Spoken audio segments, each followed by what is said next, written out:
So we're starting with this. A new report from the Ontario Human Rights Commission found that Black people are far more likely than others to be arrested, charged, hurt, and even killed when interacting with police. For instance, Black people represent almost 32% of those charged in Toronto, despite making up only 8.8% of the population. So, reaction to this report, and do you think that reports like this will bring about meaningful change? Mhm.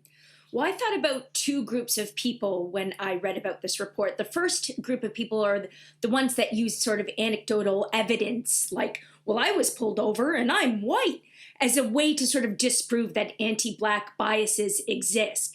And I wonder if they'll choose to look at this report and consider it. I'm guessing no. I hate to be a pessimist about this. And just quickly, that data, can you mentioned it, Cynthia, off the top, even though that Blacks represent just 8.8% of the population, they represent 38% of people charged with marijuana offenses, even though Black people use it at a similar rate to whites. And you mentioned that 32% people, they represent 32% of people being charged.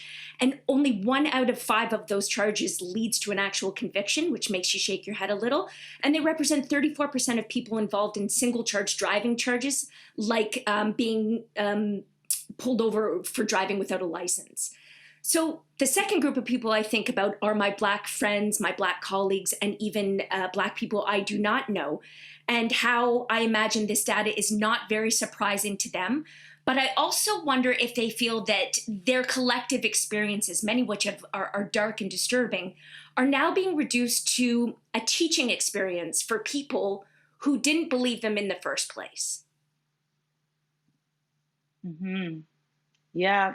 You know what, Jess, you're absolutely onto something there. This report is not breaking news for Black people. Black people know this to be true. This report, as you said, Jess, is for the people that aren't Black. These are cold, hard facts. And will this be yet Yeah. another learning experience for them, right? And there are those people who will say, well, you wouldn't be stopped by the police if you weren't doing anything wrong. I've got a news flash for you. My father wasn't doing anything wrong. Lloyd wasn't doing anything wrong. My brothers in law weren't doing anything wrong. My friend Dwight was not doing anything wrong. And I'm going to say right now, I wrote about being stopped by a police officer on my driveway. There are many people who said, well, if you just not rolled through that stop sign, you would have been fine. I said, listen, if that's the situation, I would have gladly paid a ticket. I said that 1,000 times. I wasn't stopped where the infraction allegedly happened. I was stopped on my driveway sometime later.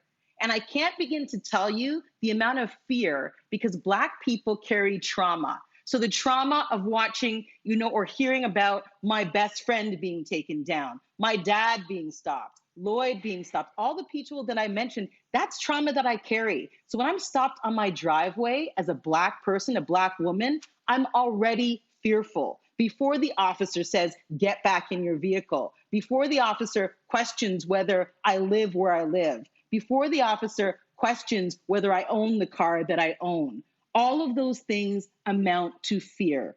And that night, I was so afraid. I was so tense by the whole experience. I went through the door of my house and collapsed on the ground in tears.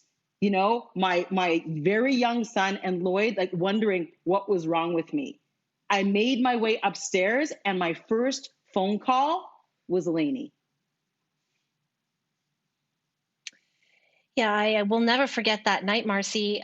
It was a Sunday night, and I initially thought you were calling me because we had been talking about NBA All-Star Weekend. And so when I picked up the phone, I immediately realized you were not calling me about NBA All-Star Weekend. You were calling me because something terrible had just happened to you. And we were on the phone for about an hour, and the way you sounded that night I will never forget it. You sounded, there are two observations I want to make. You sounded like you had just had a near death experience, and you told me that you thought something horrible in that moment would happen to you. And you also sounded broken because Dash was in the doorway. And Dash, I think at the time, was just 4 or 5 years old. and he was waiting for you to come home, and he evidently was quite excited for his mom to pull up in the driveway. So that was his initial reaction, oh, mommy's home, and would have been at the door ready to welcome you home. And quickly, that excitement about his mother being home turned to, I can imagine for a little boy, fear, confusion, and a loss of innocence. And I know for you, having your child see that in the place where he's supposed to be the safest is an added layer of trauma to what was already of an excessively, unnecessarily traumatic event. And this was over an alleged stop sign that happened blocks and blocks ago. So as someone who can't remember the last time they were pulled over by police, I may have been at some point in my life. I actually don't remember it.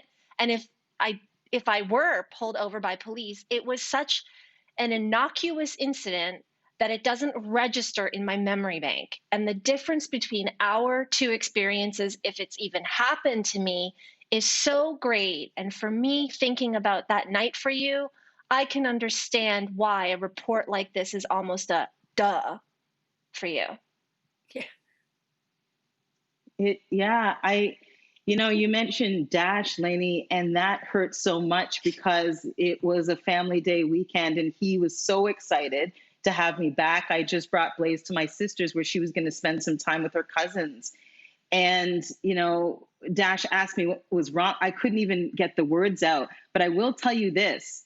The reason I didn't make a phone call to Lloyd while he was in the house and I was on the driveway, because I was fearful what might happen to him if he walked out of the house and perhaps got upset that I was being stopped on the driveway. So there were all these things. And you're right. There isn't a day, not a day goes by where I don't feel this. There isn't a day that goes by that I forget about this. And I'll have this with me for the rest of my life.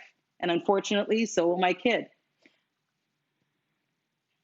And I think this is what a report that was just released misses.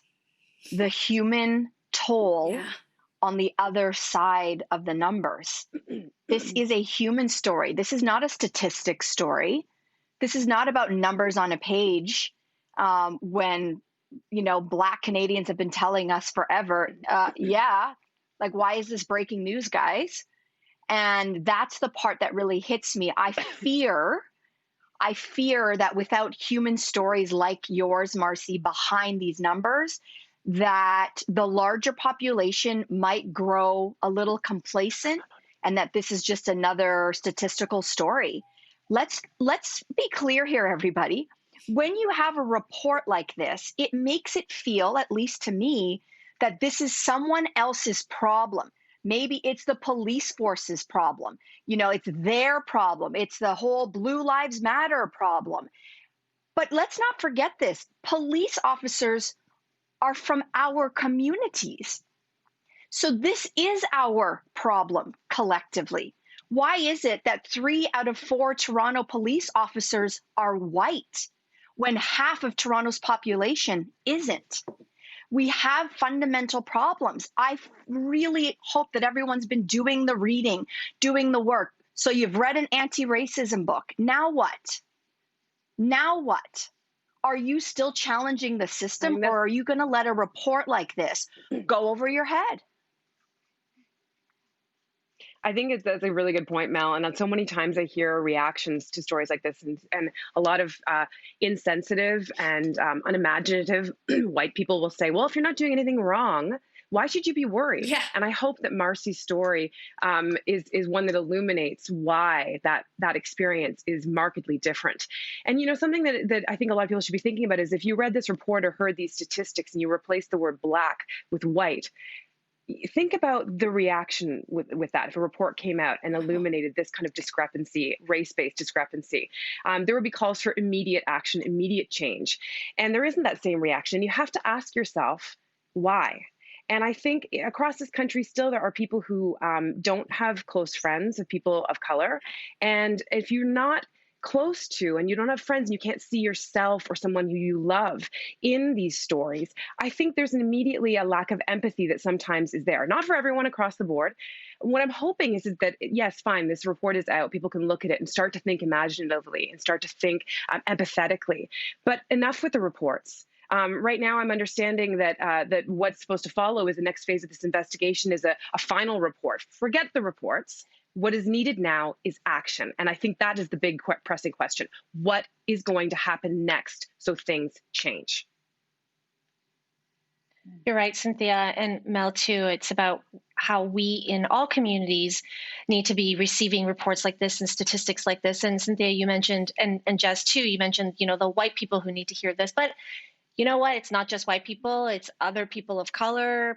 I belong to the East Asian community, the Chinese community. There's a lot of anti-Black racism within this community, and in model minority communities that will need to see reports like this and understand how unfair it is for Black Canadians and their experiences in our country, and also challenge their preconceived notions and cultural differences that have blinded them to understanding this. Mm-hmm. The conversation will not end on this show for sure. Marcy, to share that story and I'm sure relive that is not easy. But you just shock us with your bravery each and every day. So thank you again for reliving what I'm sure was probably one of the worst days of your life.